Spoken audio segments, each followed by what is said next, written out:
You guys, welcome back to the first episode of season 2 of the Lizzie Jane podcast. I cannot believe I'm saying that. We are officially debuting season 2 of this podcast, and I can't believe we've made it to this point.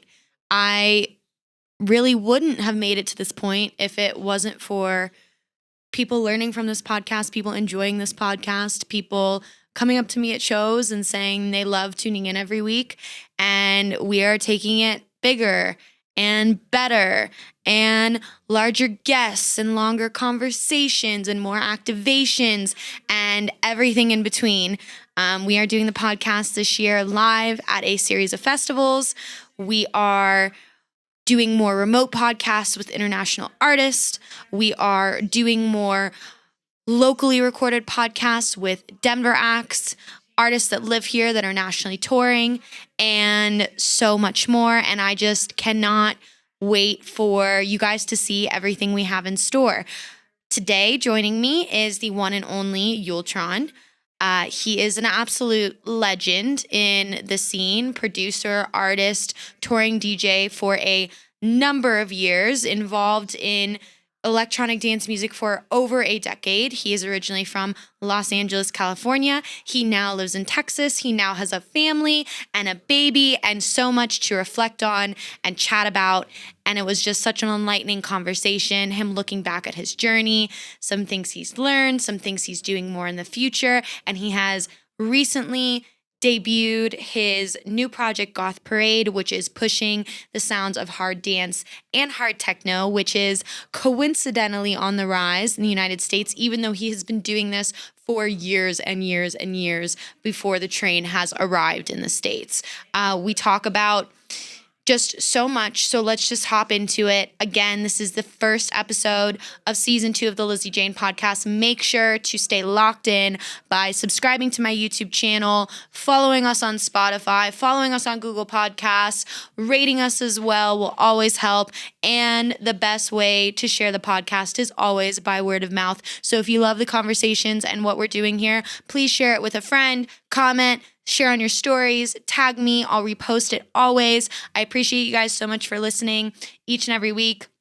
Stay locked in. We have lots of exciting things coming this year. This is Lizzie Jane, and you are tuning into season 2 of the Lizzie Jane podcast with special guest, YULTRON.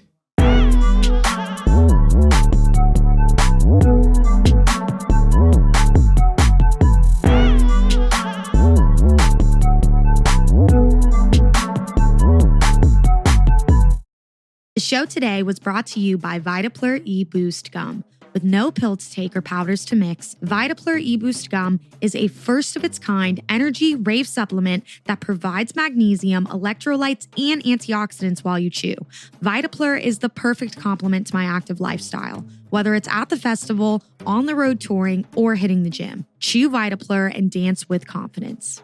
Use code LizzieJane for 10% off any order. YULTRON, thank you so much for going on the podcast today. Thank you for having me. Yeah, you are in Denver. You're playing the Jaguar Room tonight. Yep. Is this one of the debut shows for the side project? Yeah, it is. It's so the second exciting. show ever. Second show ever. Mm-hmm. Oh my goodness. And I mean, your journey's been kind of crazy. As we were talking about before, like the ebbs and flows of recreating yourself, feeling artistically fulfilled, keeping it exciting, and also like balancing life. You're newly a dad. Yes. It's a lot. It's a lot. But all good things. It's better than not doing anything. Absolutely. Do you feel like now your son is like barely past 1, right? He's about to be 2 in a few months. Yeah. Crazy, right? Oh my gosh. Time flies. Does it feel odd and different to be back on the road and touring again? The funny thing is I was touring even right after he was born. So back on the road. But it has slowed down. I kind of talked to my agent about just taking the shows that matter and just doing maybe 1 tour a year, mm-hmm. as opposed to just 365, just like, it's go. Let's just grab that bag and try to build, as many fans as we can. Which you did for a very long time. Yeah. I feel like it's about finding that balance to keep it sustainable and not burning out. Yep. I feel like I see a lot of like colleagues of mine who's kind of in a different generation of coming up in dance music, and they're really starting to take off. Yeah. And a lot of them are really trying to find that balance of hitting a wall and crashing dead, and then sustaining and being able to give everybody their best. Yeah. It's good that they're keeping that in mind now, because that's something that I've never thought about when I first started. You know, not until it was too late. I was already like, damn, I'm fucking burnt. Like, it's like, you know, beyond burnt. It's like, I'm already like, just like, damn, I don't even want to fucking do this shit anymore.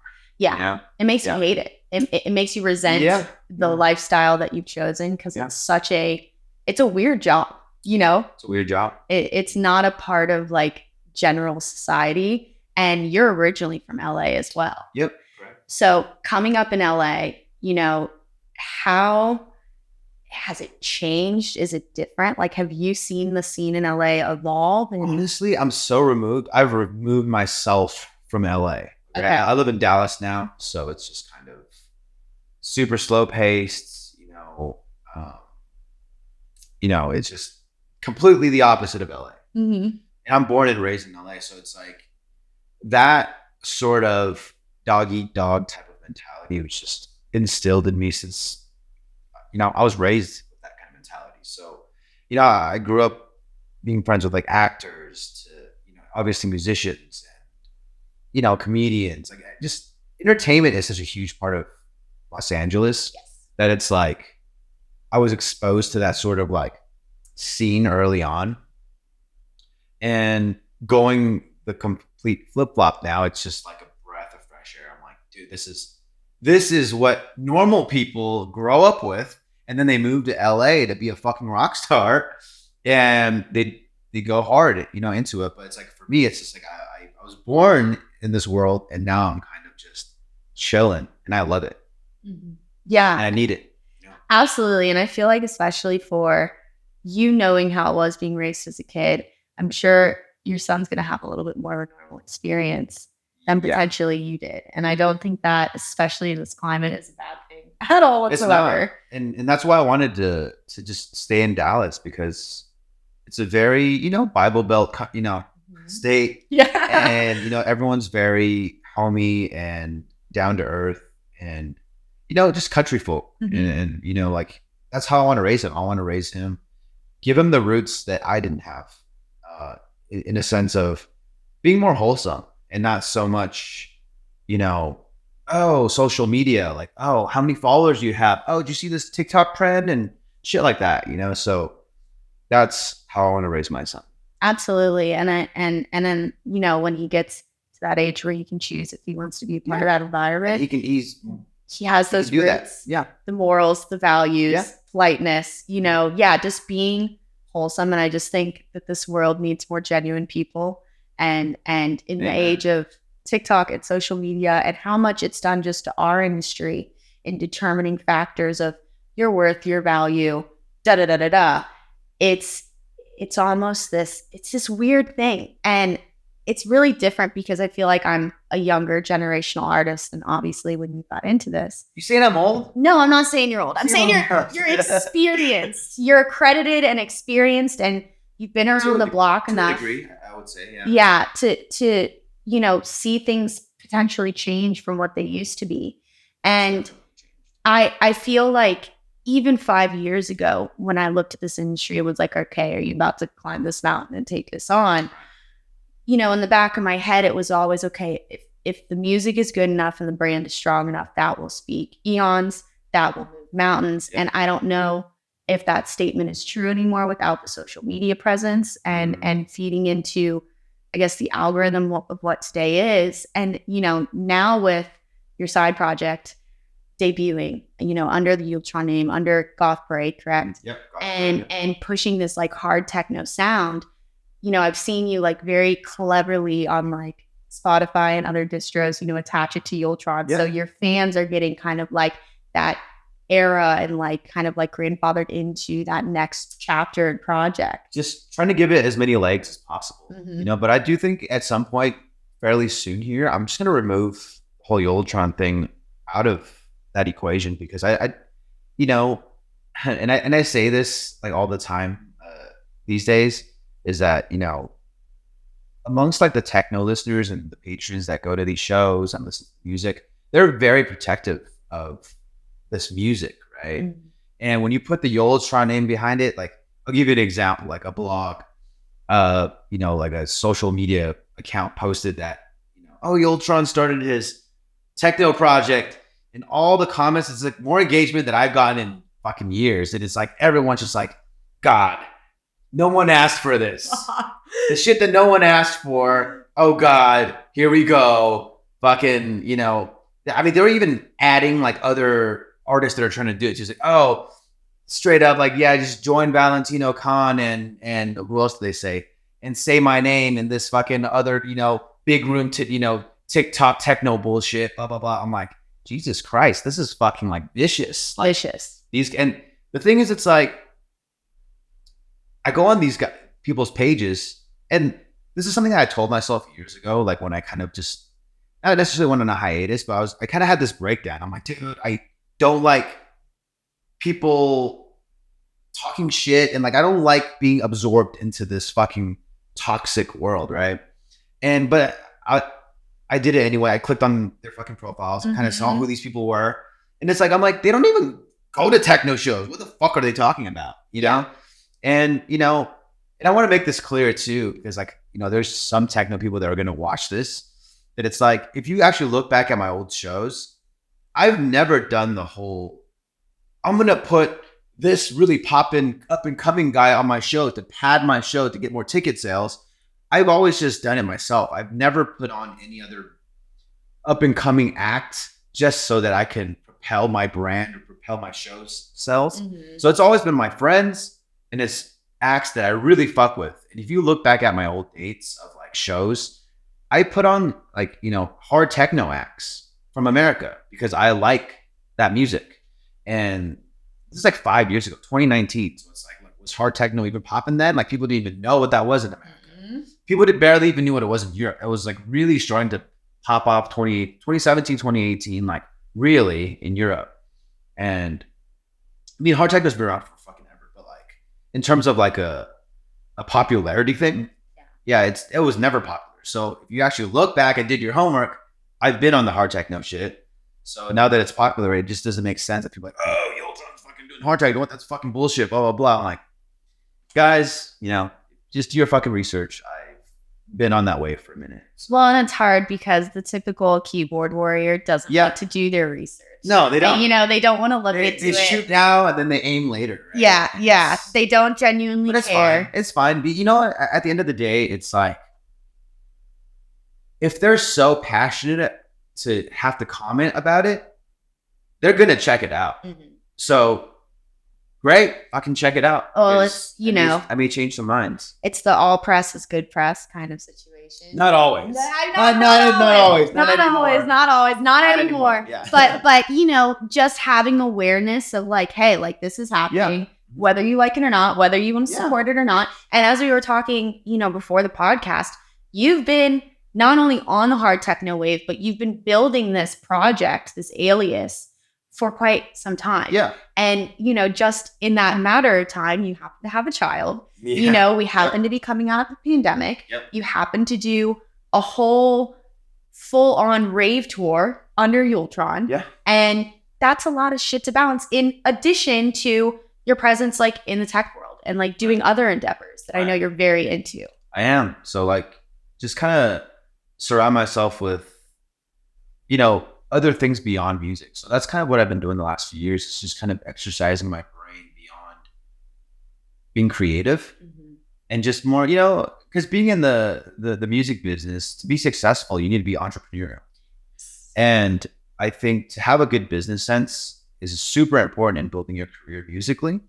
So, and I think, you know, at the end of the day, I by no means think I'm some big DJ, but I do think I'm successful in a sense of I don't have to work a normal job, you know? And I think if you don't have to work a normal job, being in entertainment, you are successful. Like you are that top 1% because most people do not have the freedom to live their life being creative and living off of that. You know what I mean? So, you know, with that being said, it's like I took that artistic mentality of being creative, but also understanding how to build my own business in terms of like, okay, my management should be doing this. And I think that's another problem that artists have too, is like they solely rely on their manager to do everything for them, which yes, that's their job technically, but they need direction. It's like, you're the CEO, they're the operations. So it's like, you got to delegate them and kind of share your vision of what they need to be doing for you. So at the end of the day, it's like, you still need to be an entrepreneur and build your own team that surrounds your business. And from what I've learned with that, I kind of took that and did the tech stuff and did like, I started, multiple like e-commerce brands and things like that. So it's just very exciting for me to exercise my brain. And I think that's something where I don't know if there's like a lack of it now in a lot of artists come up. And I feel like there's definitely similarities where, you will always have those artists who just want to be able to get by. They want to be able to get to the next show. They just want to be able to break even, hang out with their friends, party, make music, love it. Maybe they have a day job. Maybe they have a remote job in this day and age, which is totally doable. But to get to that next level, I do feel like across the board, just in art in general and entertainment, when a lot of artists come across money or actors or models or, playwrights, a lot of them don't really know what to do with it. Right. And it goes out just as fast as it comes in. And that's kind of like what I've been seeing is like a lot of my friends more successful than me, and I'm not going to say who and whatnot, but like, how do I have more money than you? That's just like, doesn't make sense because you get paid way more than I do for shows. How are you like not broke, but it's like, it's like the spending habits for some of these people are kind of just like, what do you even buy? I don't understand. If you make $1 million and you spend $1.1 million, you are in debt. You are broke, I mean, and granted, I think I went through that phase too because I was also the starving musician, right? Like for a long time, didn't make money for a long time. So when I did start making money, I definitely spent on dumb shit. Like I'm gonna go to Saint Laurent, buy fucking a full wardrobe and boots that I still haven't even worn yet. It's just dumb shit. And but I think that's every artist or any human being that comes in contact with money for the first time is going to do something reckless like that. Mm-hmm. So I think it's just really learning to navigate and regulate as well at the same time to kind of, make sure you're all good. Yeah, it's being able to have fun, but not having too much fun that you're going to regret it. Yeah. And also just the aspect of exercising your mind and realizing that, the DJ career, just like the musician's career, just like the acting career, it has a lifespan. It has a window. It does. And all the power to anyone who can be 60 years old and be the Hardwells. And the Tiestos and but those are the people that have paved the way for people like us. So, they're always going to be around, and that's awesome. But when I started music, I always knew that there was going to be that ceiling, and then there's going to be that hump, right? Where it's like you have your highest of the highs, and you're always going to come back down, But you see people like Chris Lake, for example, where it's like, look. 13, 14, I don't know how long ago. When I was when I was a kid and listening to EDM, it's like Chris Lake was like, oh shit, fucking Boneless, like Steve Aoki, and now it's like he went away for years and then now he's fucking bigger than he's ever been. And it's like block parties for Hollywood Boulevard, 50,000 people shutting down fucking streets now. But it's like, look, like there everything comes in waves, right? And for me, I came into this business knowing that that's the reality of it. And I think that's what a lot of artists don't see. Because, I think as every individual, we all think we're special, right? Every single person on the planet, we're in our own universe. And we never like to think that we're going to not necessarily fail, but like they don't see the realities of how things work. And that's just how entertainment works. It's like you're going to be hot for a minute.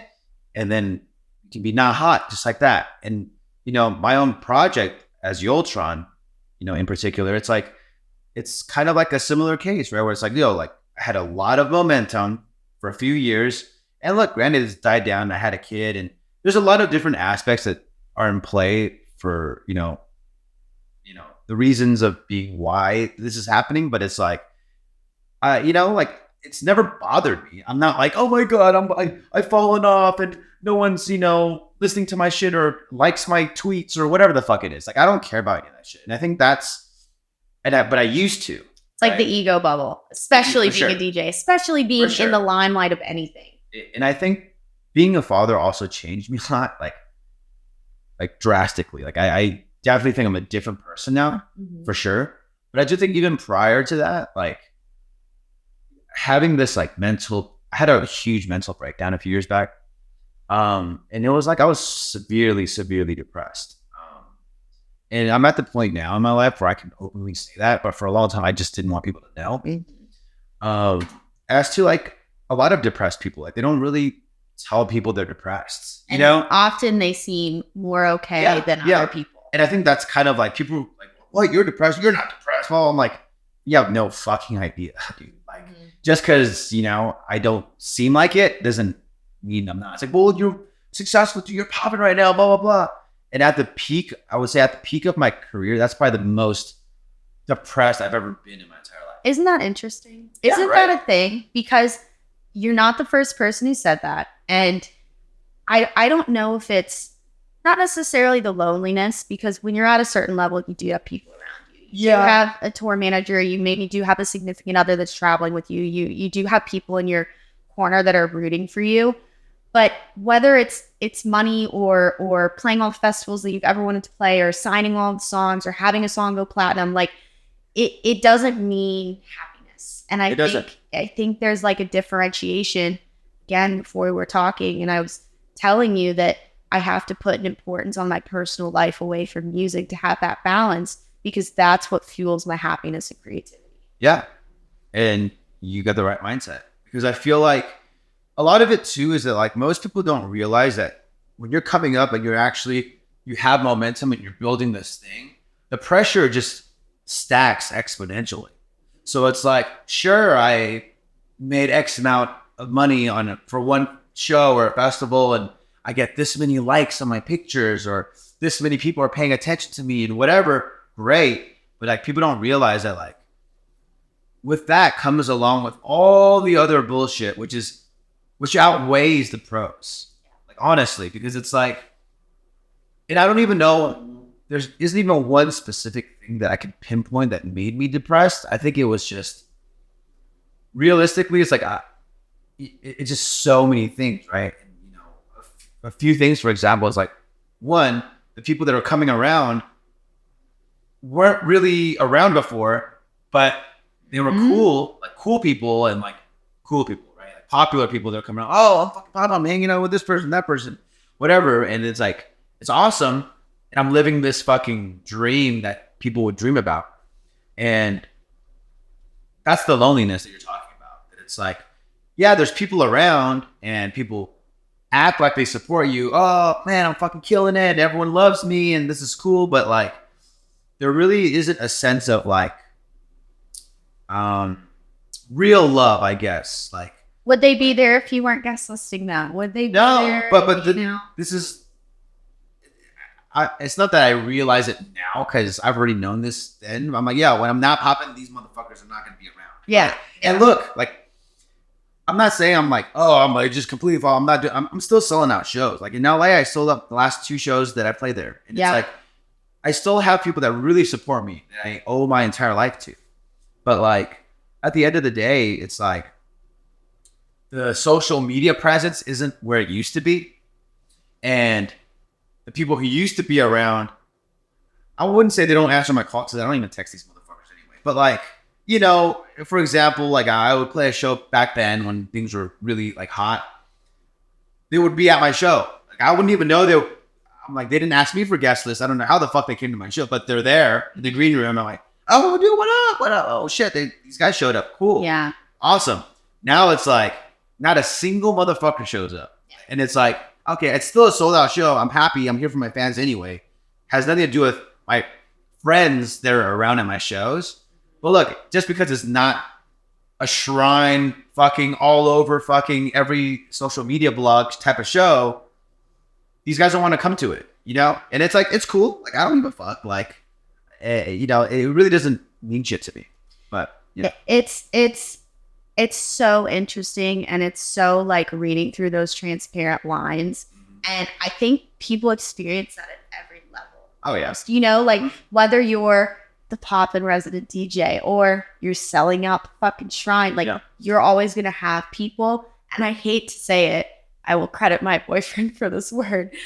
They're like leeches. Yeah. Like I hate to say it that way, but it's like if you called them and you were stranded on the side of the highway, they would be nowhere to be found. No, and I think during the pandemic, there were a lot of artists.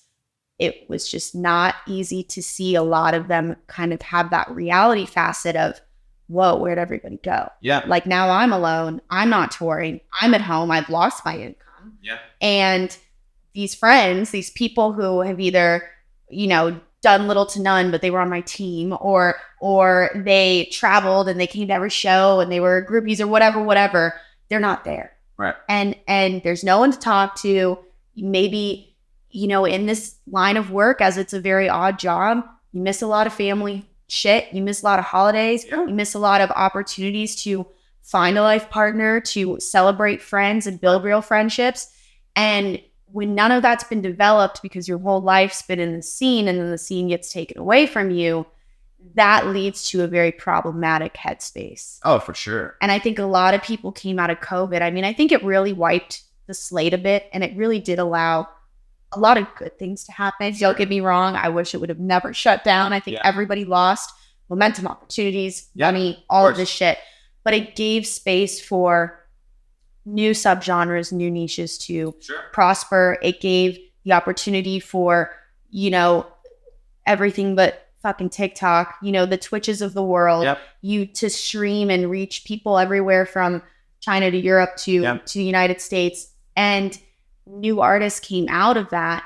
But I think a lot of people learned a really hard life lesson. Oh, for sure. And I definitely have seen minor changes, not major, but minor changes in just people's circles and how small they've really gotten. Oh, yeah. And I know as you get larger as an artist, the circle just generally gets smaller. It does. I get that.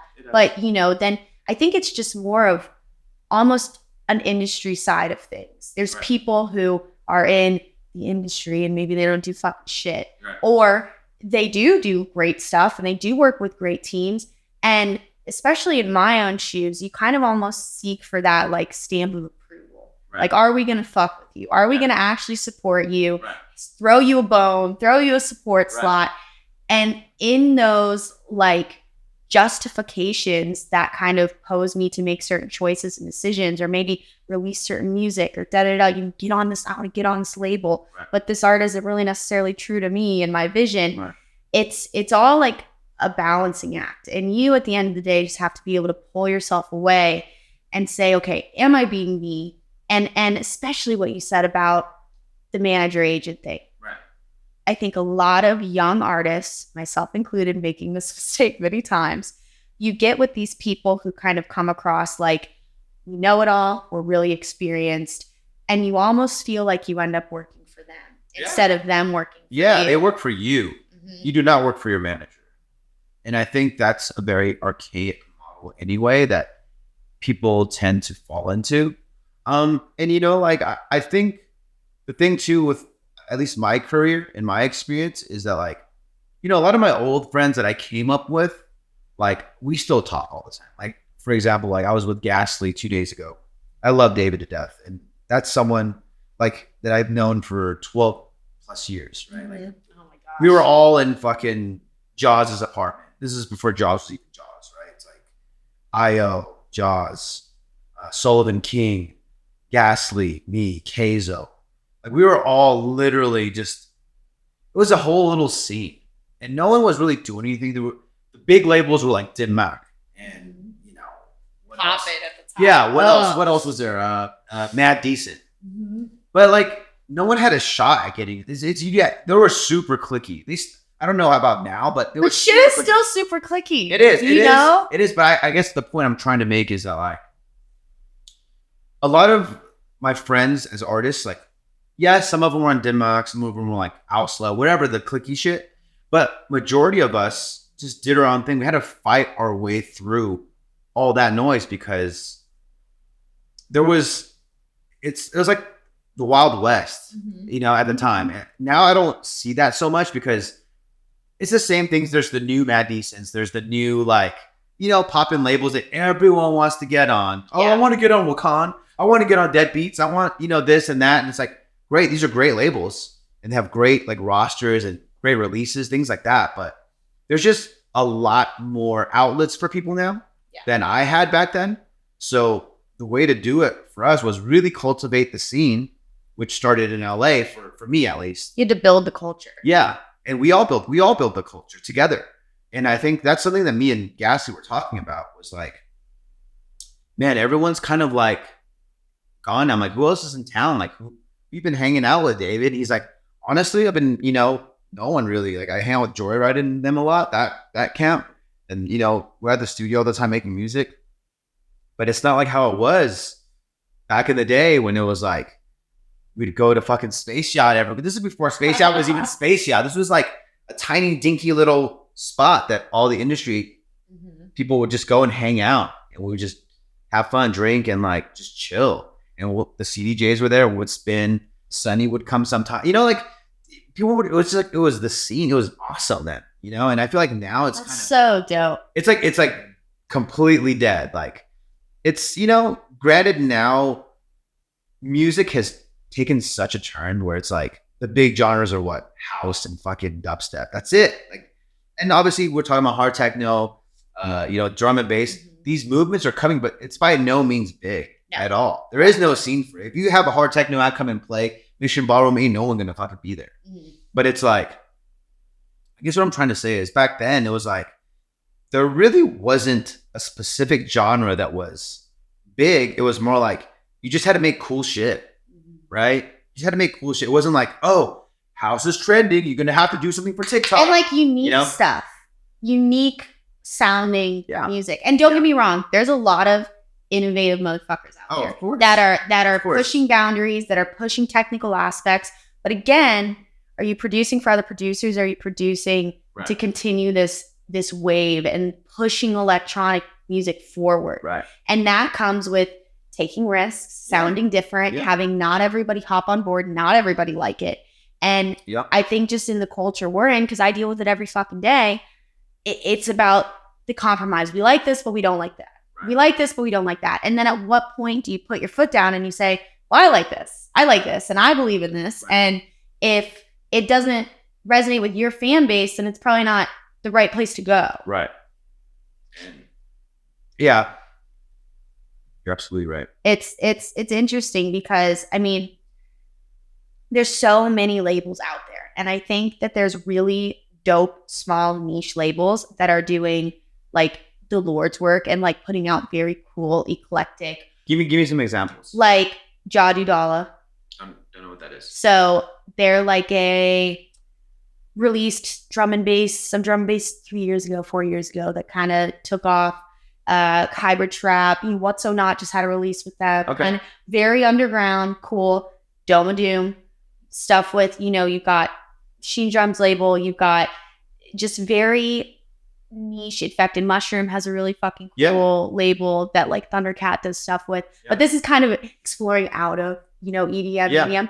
And then you've got labels that kind of call themselves labels and are kind of just trying to mimic what the big guys do, but don't do it as well. Right. But everybody just wants to fit into, like what you said earlier, like a camp. It's like a label camp. Like, am I going to go the Subsidy way to try and go the Excision route and try and get support there? And con, or do we go Dead Beats? Yeah, right. Do we do a con? And all of them, for the most part, have a touring back end associated with it. You're like, okay, if I'm going to do this comp or if I'm going to do this with Ophelia, like, am I going to tour Civil Lines? Are they going to take me in? And that's the thing. Artists, if you're an aspiring artist, just start your own fucking label and just do your own shit. Stop trying to piggyback off of whatever's hot, because that shit is just it's a fucking, you get fucking shoved into a grinder, Mm-hmm. you know? Mm-hmm. And it sucks. It really sucks. And I've always said too, like, I think that they give great platforms for up and coming acts sure. that maybe don't have Yeah, for sure. market establishment or this or that, or, you know, they do have really dedicated followings. But don't you ever think that whoever leads that label wants you to be bigger than them? I don't think that that's a reality. Yeah. And I think I saw this thing where Dead Mouse was saying something like, no one wants to fucking help you. Like, no That's so one. real. They're helping themselves. Real to a point. It's like, no one's going to do any favors for you for nothing. Like, they always want something out of it, and they want to be, you know, essentially bigger than you or whatever it is. But it's like, I don't think that's true, because I don't feel like I'm that way. Mm-hmm. Where it's like, you know, I started my own label last year. Yep. And I was just putting out my friends' stuff, and I would post it on my shit.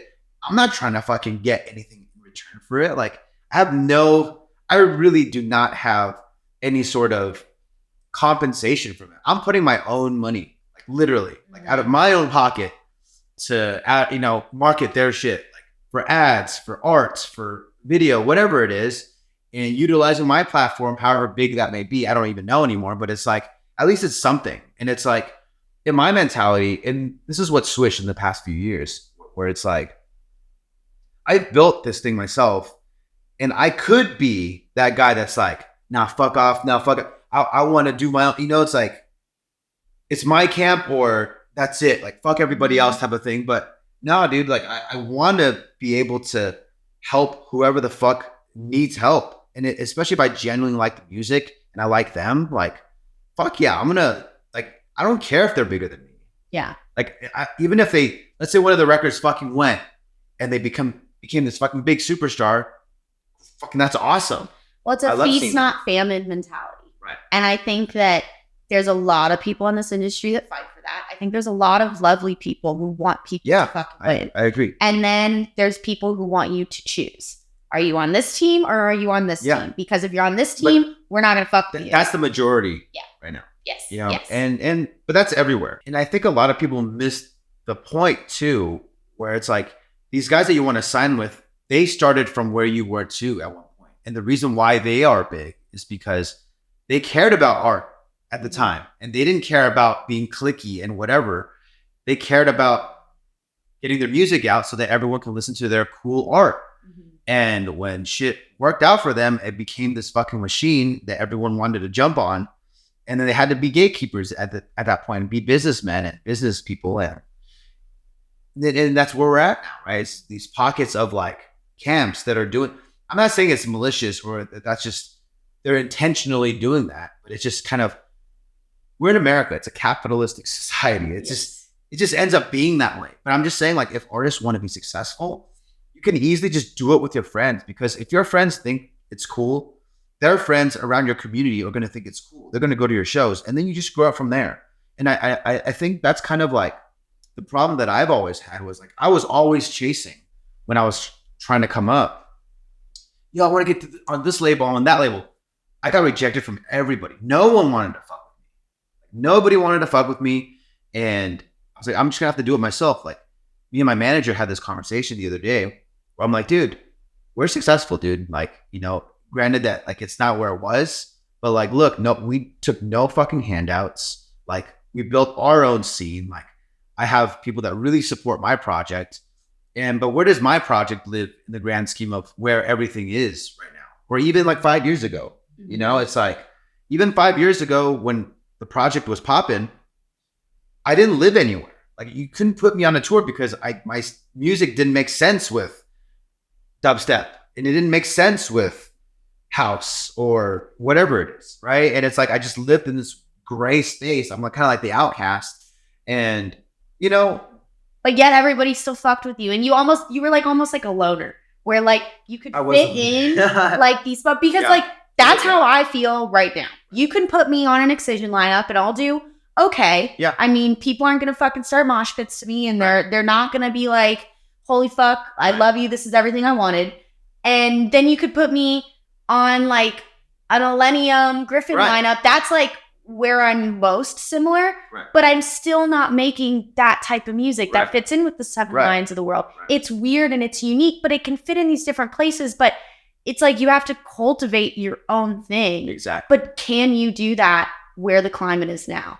I think guess that's so. my question. I think so. I think so. Because I think I was able to do not on a scale of where dubstep or house is, but it's like, look, like, stop comparing. I think that's the main thing too, is stop comparing your shit to anyone else's. Because in order to be truly free and be truly creative, you just worry about your own thing and what you got to build.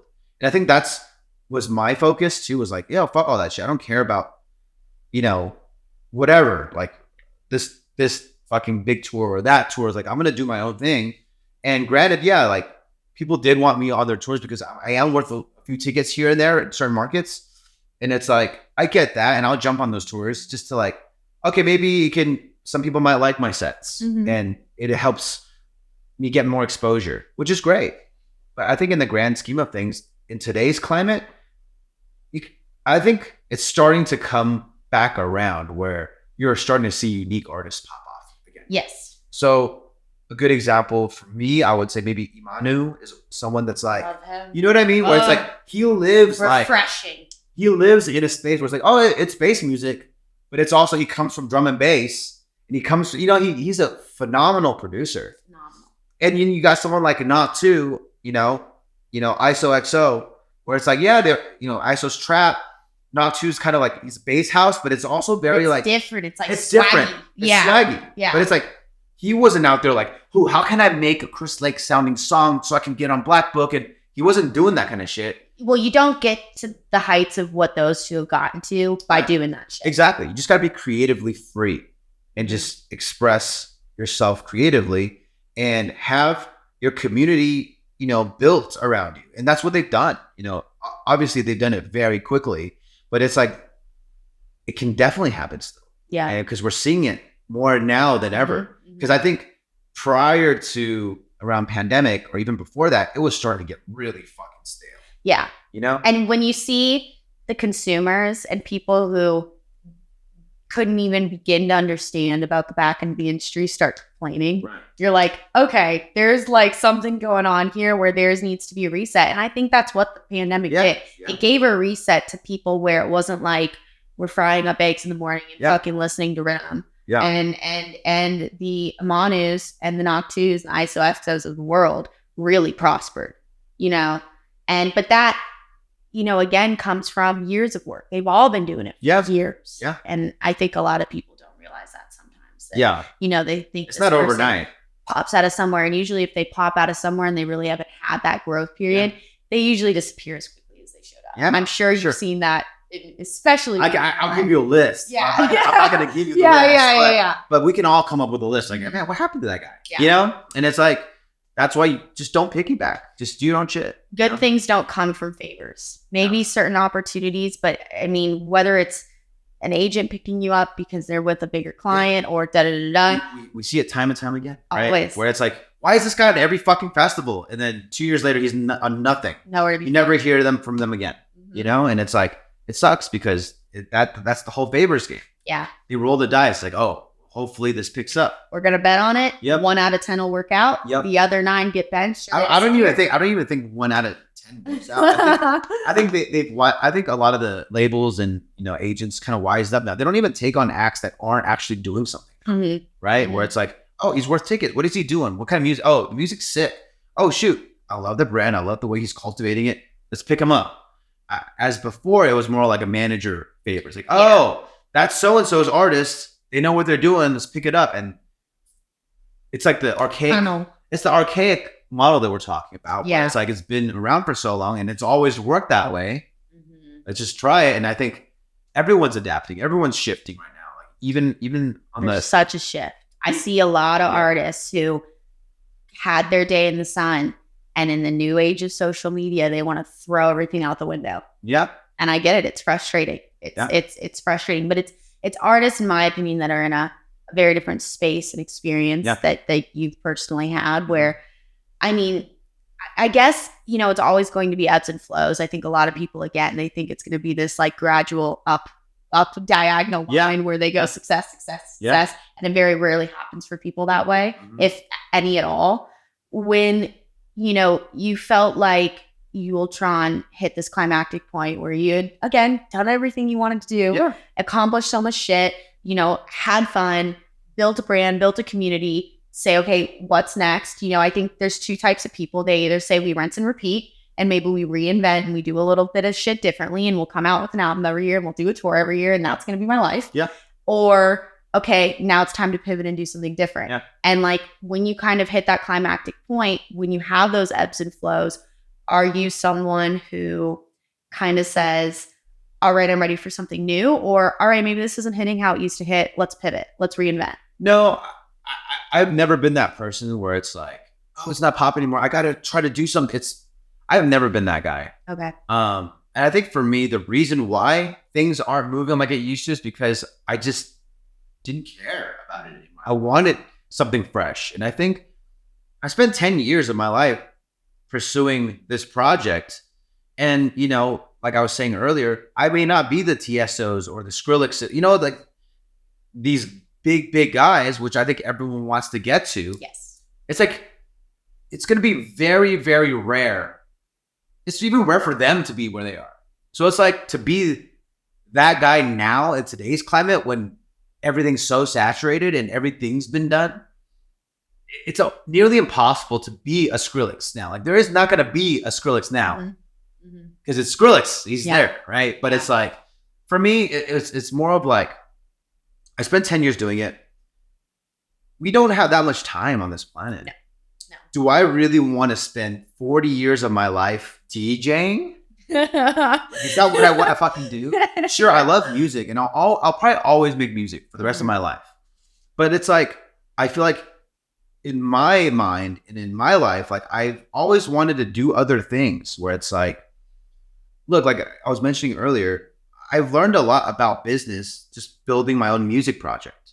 So how do I exercise that into doing something else? So I found entrepreneurship and, you know, started a few businesses. I've done consulting for, you know, tech companies and startups and things like that, where, you know, one of our really good friends, Kurt Flostradamus, we have this chat all the time. And he's another person that's very similar to me, where he is deep into the tech space right now. Like he's into AI. He's a master coder. Like he's a fucking genius. And sure, like he has a successful music career, but he's also another guy where he's like, yo, like music's cool. It's always going to be his passion, but he's really, really focused on this AI tech stuff right now. And that's what excites him. And we had this chat where like, you know, he heard it from someone. He told me, I'm like, that makes so much sense. Where he's like, yo, we weren't put on this planet to be, what do you say? Bees or flies or something.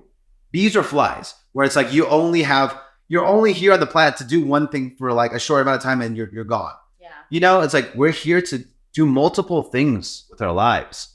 And I think I just hit that point where it's like, great, I've done all the EDCs, I've done the Lollapaloozas, you know, all the things that I've dreamt of doing, I've done.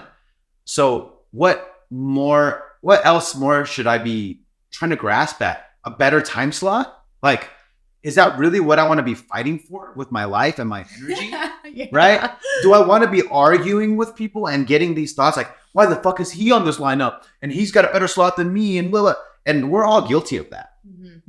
Every artist is guilty of being jealous and being like, well, I got more followers than him. Why the fuck is he playing after me? And blah, blah, blah, being little fucking crybabies about shit. Yeah. And it's like, I was guilty of that. And I was sick of that. Well, amongst many other things that's wrong with, you know, being an artist. But like, that's one thing where I was like, dude, I'm tired of this rat racy fucking dumb shit. Yeah.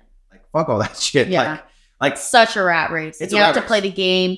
You have to be shitty and you have to be selfish. And or you're not going to grow like you want to grow. And it's like a double-edged sword. It is. You know, you're not going to be a great, genuine person that everybody likes to love, or maybe you are on the outside.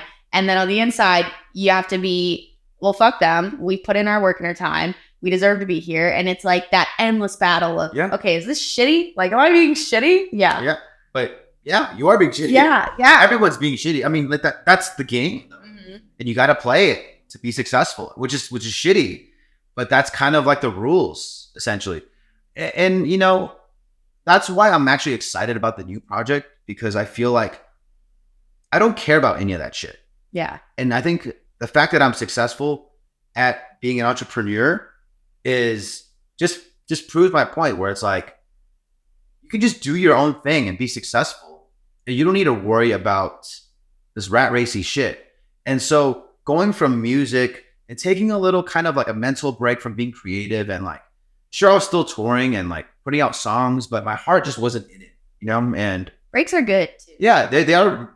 It's refreshing. And I think I took a few years and did the entrepreneur thing, and, you know, had some success in there. So I'm like, oh, great. I know that I could be successful at anything that I do, because I think I have a good head on my shoulders. And just up until like recently, the last few years, I'm listening to a lot of techno, a lot of like, you know, dance music to just listen as a fan, you know? And I'm like, I want to make sure of this. So I spent the last few years really like honing in, how do they make this? And kind of just like, it's refreshing as an artist to kind of feel that funness of making music again, where I'm like, God damn, this is so fun. I just like made 7 songs. I made this one song every day this week. And I would just sit there and like legitimately feel awesome, just in bed, like on my phone, like listening to the fucking song, like, God damn, this is so good. You know, like, I haven't done that in so long. Like when you learn how to make music, like when you figure out what automation is, when you figure out post-processing, and you're like, whoa, it's a whole new world. That's literally where I'm at again. And it's so much fun. That's so good. And it's like, now I know, because I've played the game, I've done the music thing, right? And I'm like, look, like, I know how to navigate this thing. If I got to play the game, I'll play it. But I'm not going to play it by their rules. And sure, I'll contribute. But like, because at the end of the day, it's still about contributing to the greater good for music, right? Yeah. And I think I'll contribute for sure. But it's like, it's going to be on my terms. And I'm going to do it creatively. How I like, I'm going to execute it and put it in places, try to put it in places where I like. And I understand how the game works and the models work. So it's like, yeah. And I think that's kind of where I'm at now, where it's like, I still have my businesses. I'm still going to do that as a day gig. And music is essentially just a passion project again, which like it's so much fun. It's going to make it so much fun. And I think, no regrets at all. No regrets at all. But like, I feel like now that it's a passion, like I don't have to worry so much about like the pressures of not being, if it's your bread and butter, you have to be successful at it. So now if Goth Parade isn't a success, it's fine. I'm still happy. It's still a success to me because I got to do something that I wanted to do. And some people got to hear it, And I think about that all the time with like starting new projects or side projects, like taking everything that you've learned in the course of your 10, 12 years, whatever, and saying, okay, if I consolidate this and I condense this, and I know how to come out of the gate swinging with my brand, how I want my shows to be, how I want support to be. And it's this whole cohesive thing. I think that's very exciting. Yeah. Like I'm excited to get to that one day where it's like, hey, I've got this idea that I'm really passionate about, and like, let's make it happen, where like we just come out of the gate fucking going. Because it's such a different thing. And it's so exciting to see this is your second show under the Goth Parade name here in Denver. And Jaguar Room is like this underground fucking dope vibe. Okay. Yeah. Awesome. Yeah. And it's going to be great. And before we go, I know you've got a show. We're doing this like so late. You were lovely to be able to do this. We can go as long as we want. No, I appreciate it. But I just, because my friend he's coming and he was calling me. So I was like, hold up, I'm doing this. You're like, wait. No, we got to touch on whatever we got to touch on. Don't worry about the time. It's cool to see for how long you've been doing this. Love it. For how long you've been doing this, that you're still able to find joy in it. Yeah. And you've been able to figure out this like balancing act of, this is fun for me. And I feel happy and I feel fulfilled. And it just happens to be on the rise of where now everyone in America Wants to- wants to do fucking hard techno. Yeah. And I think it's gonna lead to like an exciting growth for the project, considering how much work you've already put in. You know, you're not looking at the trend and you know what will happen with every major DJ in the next probably 2 to 4 years is they're all gonna make some drum and bass. Yeah. And they're all gonna make some hard techno. Yeah. Or they're gonna decide to go one way or the other. And then it'll go away and then everybody won't make it anymore. Yeah. But the people who make it beforehand and get ahead of the curve, which I think we're still ahead of the curve in both of those subgenres, they're going to flourish and they're going to have their day in the sun. And it'll be cool because people from Europe will come, people from South America will come, and hopefully it will give the American dance consumer a bit more to grow and be excited about. I think so too. I But think so too. you know what's funny is that like you just made me think of something where, you know, like I think 2018 when I was doing more, when things were moving more for me, like on, you know, momentum side, like I was doing a lot more hard dance stuff then. It's like this reverse bass, like we were saying, like my shit didn't really live anywhere. Yeah. I was like at 170 BPM reverse bass, like just the shit that I like to make. The shit that I like to make. What's funny is I've been talking to a lot of European guys who are like up and coming, like heavy out there. And they're young. They're like early 20s, mid 20s. You know, Yeah. I'm like, God damn, like you guys are killing it out there right now.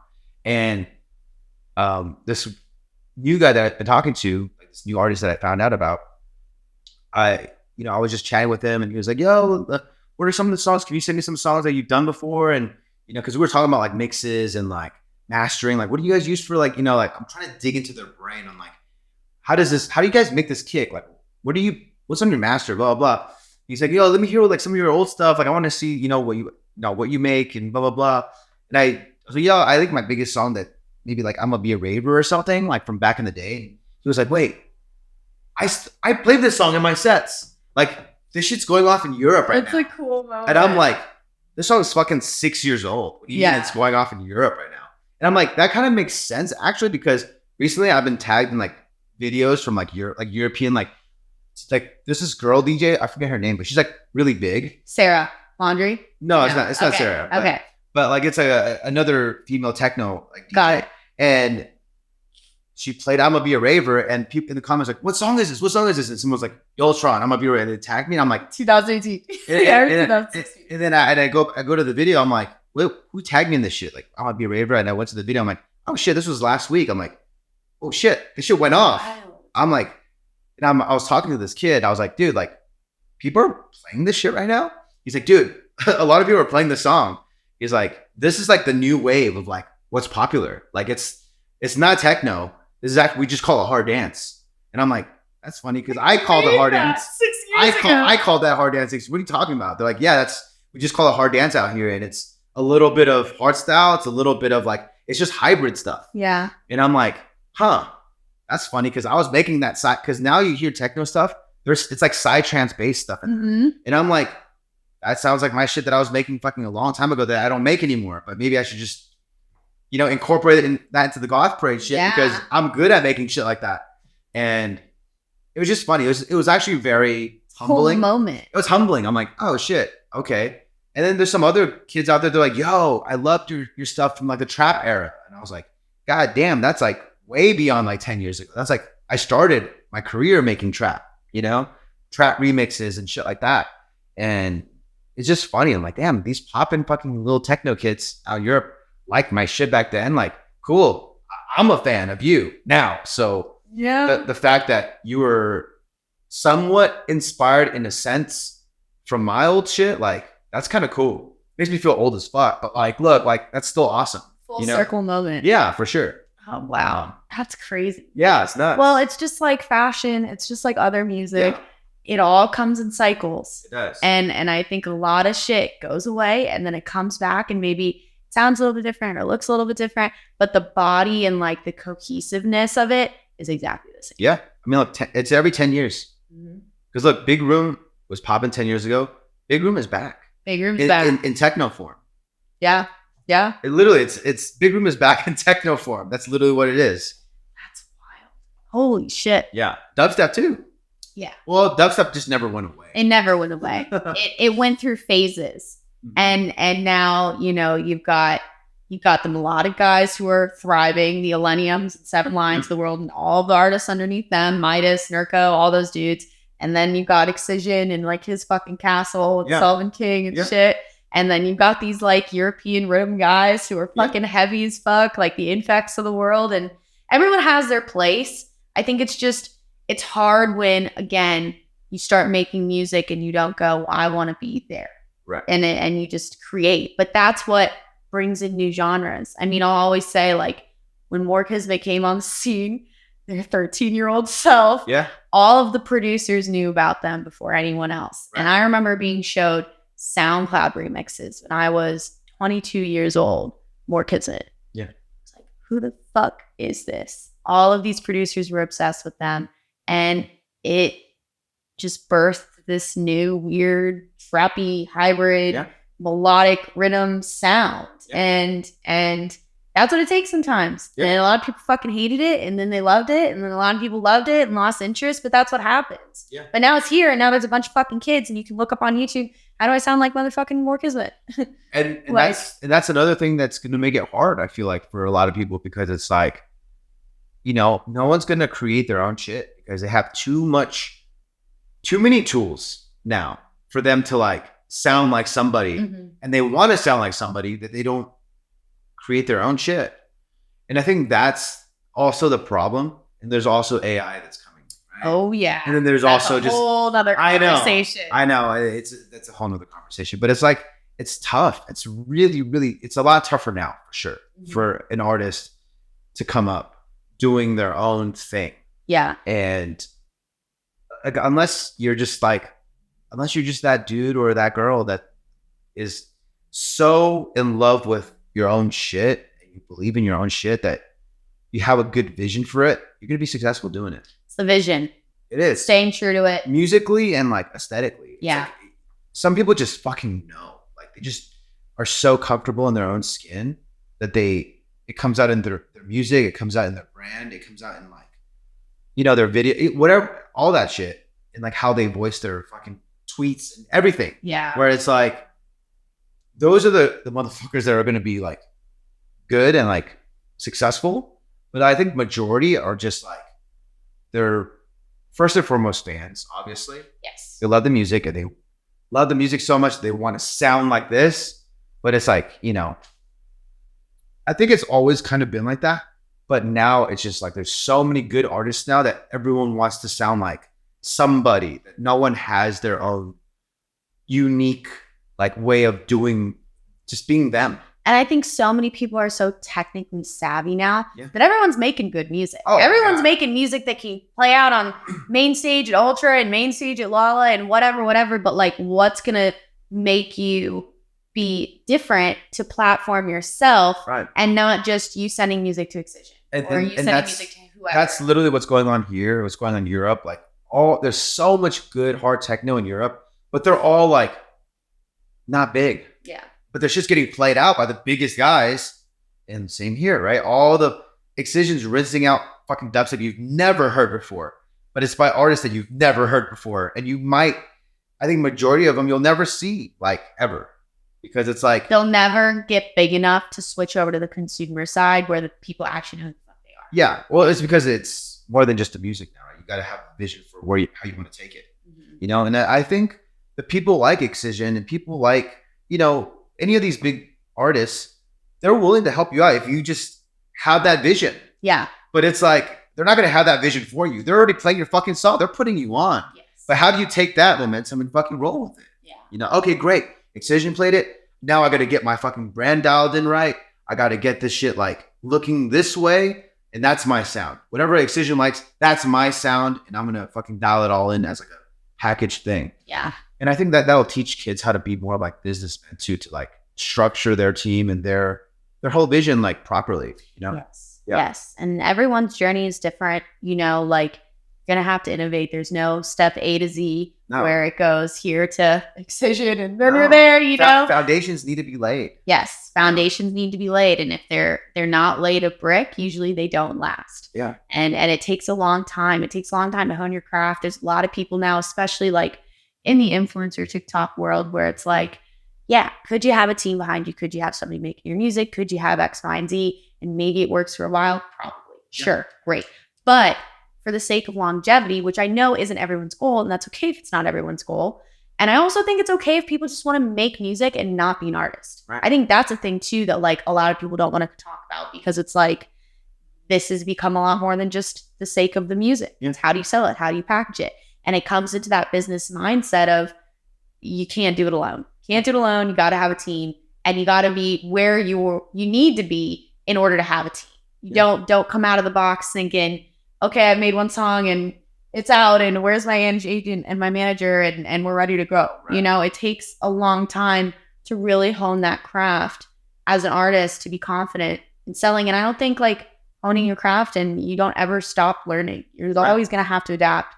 You're always going to have to learn new techniques, and there's always going to be a TikTok popping up or a new app or a new whatever. And it's part of the job. It's part of the pursuit, you know? For sure. I could talk to you forever. This was lovely. Let's wrap this up. Yeah. So excited for a new project. Congrats on, now you're not a new dad, but you are a young dad. Yeah. Thanks. And I think that it's very inspiring for me to hear from someone who's been in it for so long that you're still having fun. You're still finding ways to reinvent. Thank you. And you're doing it successfully. Thanks. Yeah, absolutely. All right. Bye, guys. See ya. See ya.